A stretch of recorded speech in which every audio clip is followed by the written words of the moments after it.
તો મુંબઈથી અન્ય મહત્વપૂર્ણ સમાચાર સામે આવી રહ્યા છે, જ્યાં મુંબઈના વર્લીમાં હિટ એન્ડ રનનો બનાવ બન્યો છે। મુંબઈના વર્લીમાં હિટ એન્ડ રનનો મામલો કે જ્યાં ઝડપભેર આવતી BMW કારની ટક્કરથી એક વ્યક્તિનું મોત નીપજ્યું છે, ત્યારે BMW સાથે અથડામણમાં ઘાયલ થયેલા 28 વર્ષીય વિનોદ લાડનું અકસ્માતના 7 દિવસ બાદ મોત નીપજ્યું છે।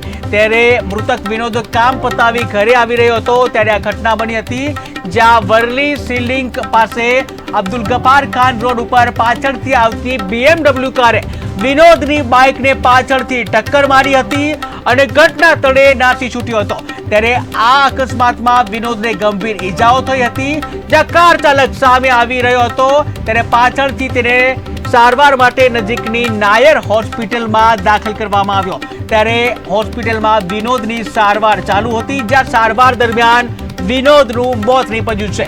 ત્યારે મુંબઈમાં ફરી એકવાર હિટ એન્ડ રનની ઘટનાનો મામલો સામે આવ્યો છે। BMW કારની ટક્કરથી એક વ્યક્તિનો જીવ ગયો છે કે જ્યાં BMW કારે પાછળથી ટક્કર મારી ત્યારે સારવાર દરમિયાન વિનોદ નામના વ્યક્તિનું મોત નીપજ્યું।